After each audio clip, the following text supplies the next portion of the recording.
El gobierno tiene sometida su política energética a los intereses de los privados. No tiene un horizonte claro, no tiene una propuesta propia y en función del lobista de turno que está en el Ministerio de Energía y Minas, adecua su propuesta. Ese es el fondo del asunto. Y la estocada final, como bien recordó también Juan Castillo More, la dieron en diciembre de 2013, poniéndonos como anzuelo lo de la refinería de Talara, sabiendo que era un proyecto anhelado por el pueblo de Piura y por el Perú en general. Utilizaron el pretexto de la refinería de Talara para obligar al Congreso a aprobar un proyecto de ley que, como se recordó, ata de manos a Petroperú. Le prohíbe participar en cualquier otra actividad que no sea la refinería, le prohíbe participar en el gasoducto del sur, le prohíbe volver a la integración vertical, le prohíbe volver a la explotación de hidrocarburos para poder tener, como tienen la mayoría de países del mundo, una empresa estatal de hidrocarburos fuerte, moderna. Se ha recordado aquí también que el 95% de las reservas de petróleo del mundo están en manos de empresas estatales. Aquí en nuestro país operan varias empresas estatales. O sea, esos que se rasgan las vestiduras cuando se habla de empresa pública, que aniquilan a Petroperú, no dicen nada frente a Petrobras, frente a ENAP de Chile o frente a la petrolera estatal china, que también está entrando ahora con muchísima fuerza. Hay un doble rasero que no se justifica de ninguna manera.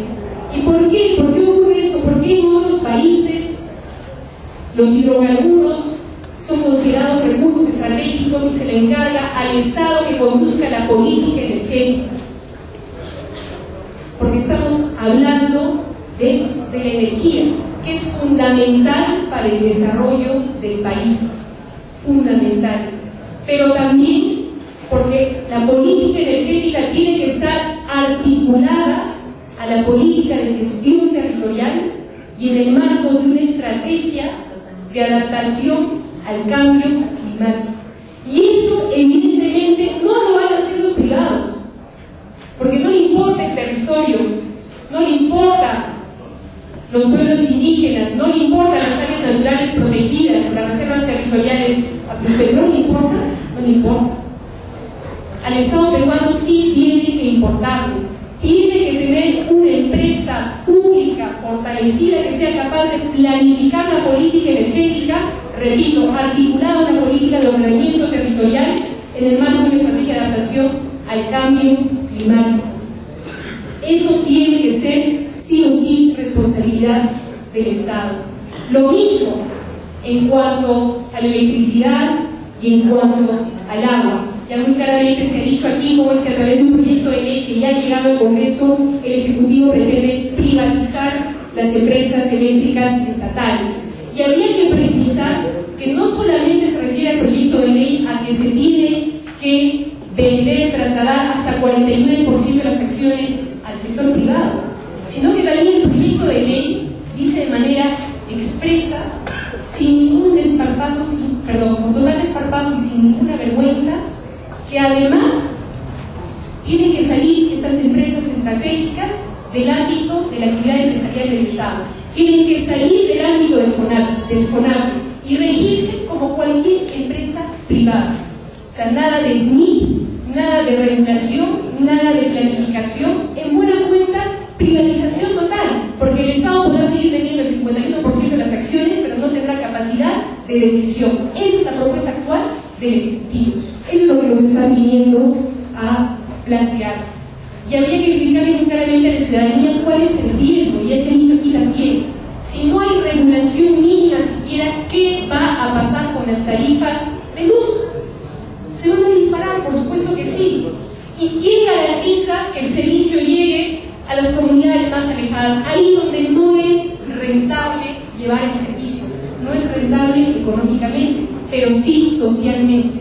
¿Lo van a hacer los privados? No. Eso tiene que garantizar el Estado. Y lo que es peor, ya viene también, lo ha explicado muy bien Lucho Izar, por el agua. Sin entender que el agua es el recurso estratégico de entre los estratégicos. Porque, compañeras, compañeros, sin petróleo podemos sobrevivir, sin electricidad podemos sobrevivir, sin agua no pasamos de 3 días, compañeras, compañeros, y no estamos en cualquier contexto. Vuelvo a traer el tema del cambio climático, al cual nuestro país es uno de los más sensibles y vulnerables, el tercero a nivel mundial. País en el cual ya estamos viviendo los efectos de este cambio climático. ¿En qué medida? Lo dicen los científicos. En los últimos 25 años hemos perdido ya el 12% del volumen de agua en nuestro país. El 22% del volumen de nuestros glaciares, de nuestros nevados. Casi la 1/4 parte ya se nos fue. Y si seguimos con esta vorágine extractivista, privatista, nos estamos exponiendo a un grave y serio riesgo. Y por eso, compañeras, compañeros, la famosa COP20, pero no como le está planteando el gobierno, o recientemente el ministro Manuel Pulgar Vidal en conferencias de prensa, donde nos dice que van a venir miles de visitantes. Yo saludo que el compañero Izarra nos haya planteado un reto, el reto de tener una perspectiva integral, porque como bien ha dicho él, el agua no es esa que sale del caño cuando lo abrimos, el agua es esa que viene desde las cabeceras de cuenca, que protege nuestras comunidades campesinas y que está también en proceso de privatización. De la misma manera, lagunas, ríos, nada se salva, nada se salva. Y si hay que traer...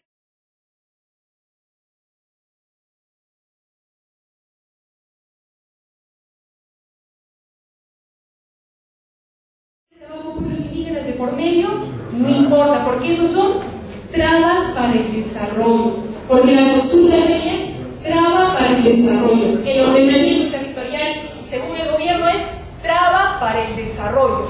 Uno se pregunta qué cosa entiende entonces por desarrollo. Pero lo mismo, compañeras, compañeros, en el sistema previsional nos hemos concentrado en el debate del aporte obligatorio de los independientes a las AFPs, y en buena hora hemos logrado, gracias a la presión popular, que esa norma se derogue, aun cuando el presidente cumple con promulgarla. Pero habría que decir que ese debate se da en un contexto mayor, en el que ya los voceros de la CONFIEP, de las AFPs, han salido a transparentar sus planes. Acabemos con la ONP, lo han dicho también sin ningún desparpajo, sin ninguna vergüenza en la cara. Esa es su propuesta, acabar con la ONP y empoderar ese sistema de las AFPs que, como sabemos muy bien, es un robo a mano armada, porque lo que el aportante deja con el sudor de su frente, de ese aporte es más lo que se va con el seguro y la comisión a la AFP que lo que queda en el fondo del ciudadano. Y eso es lo que este gobierno quiere seguir reforzando. Así que privatización ahí también. Quieren profundizar.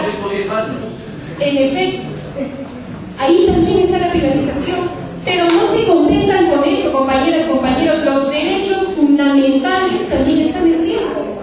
La salud tampoco se salva con este gobierno. Claro, bajo, ¿no?,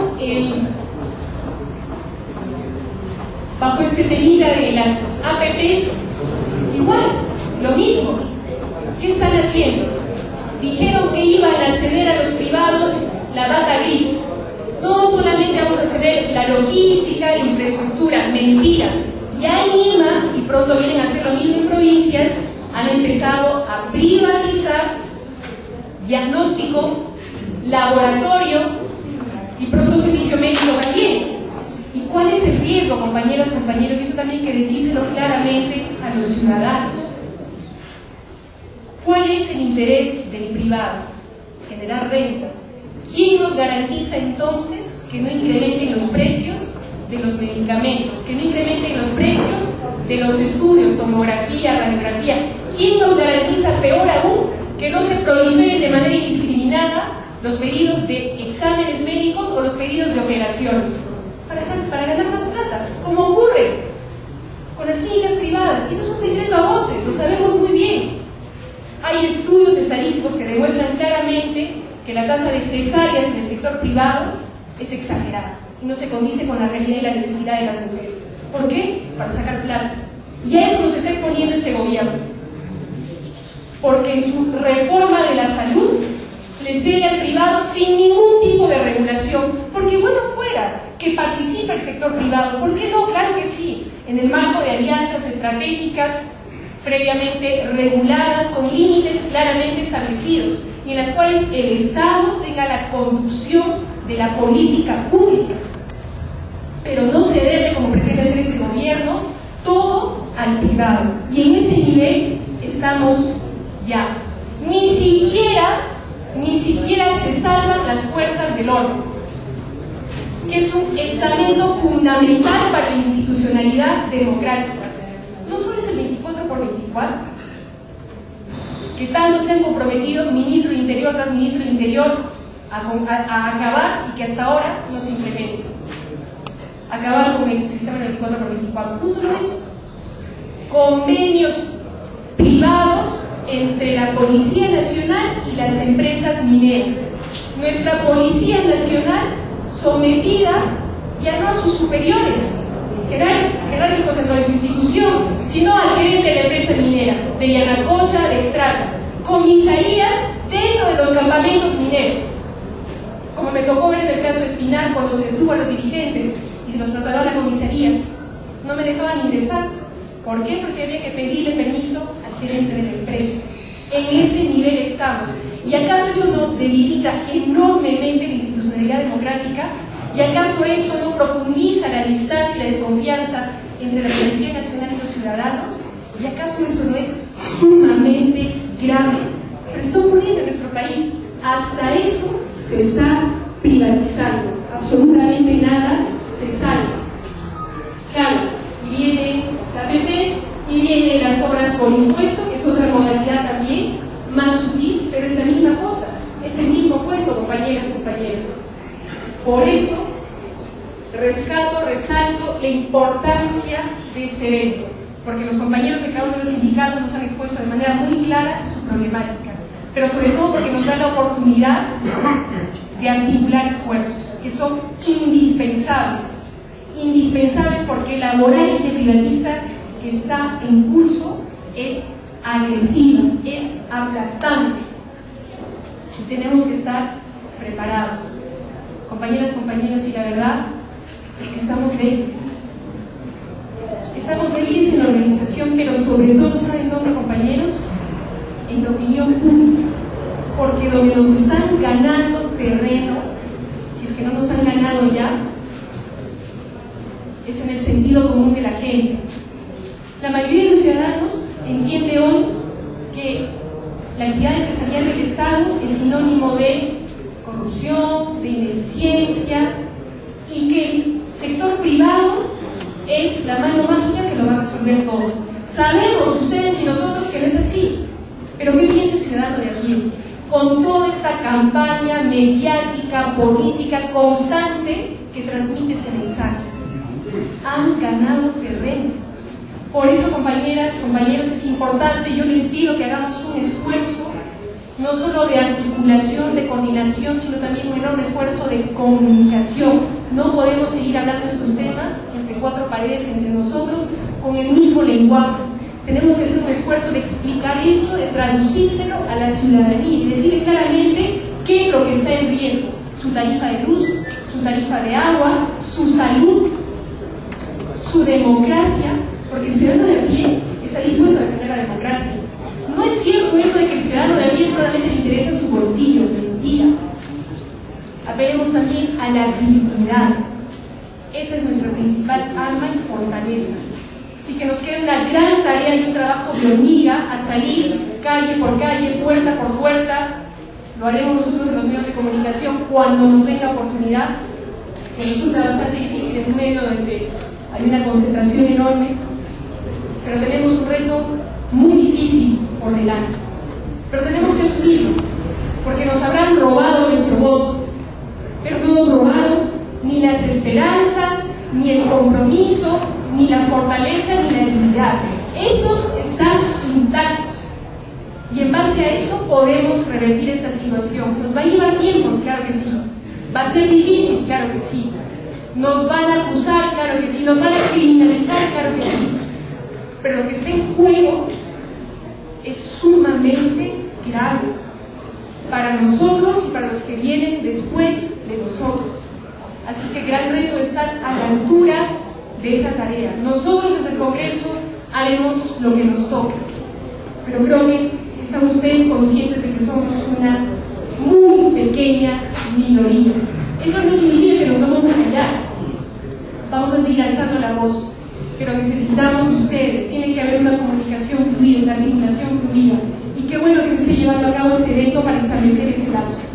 Nuevamente yo me disculpo porque no voy a poder quedarme hasta el final del evento, pero voy a estar muy al tanto de los resultados, de las conclusiones, de las estrategias que se establezcan con los colegas congresistas aquí presentes, y estaremos coordinando su implementación en el Congreso de la República.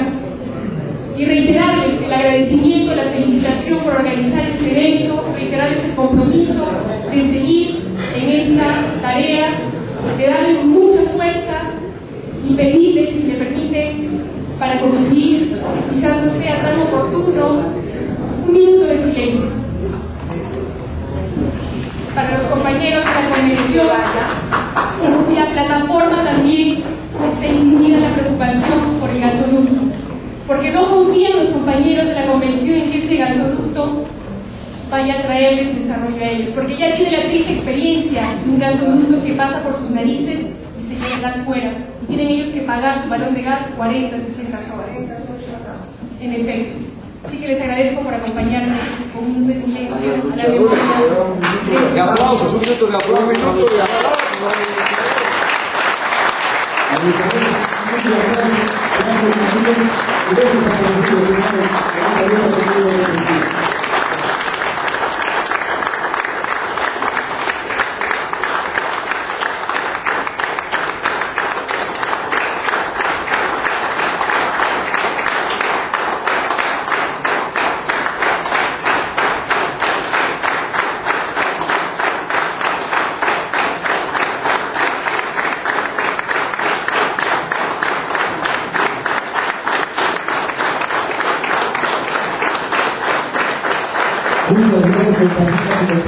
Los declaramos mártires de esta lucha a esos 4 caídos en la convención y a los 2 actores también. Son 6 compañeros que hemos perdido y creo que seguiremos en la lucha. Muchas gracias. Un aplauso nuevamente para estos líderes, para estos mártires de esta lucha. Agradecer a la universidad por su intervención. Muchas gracias.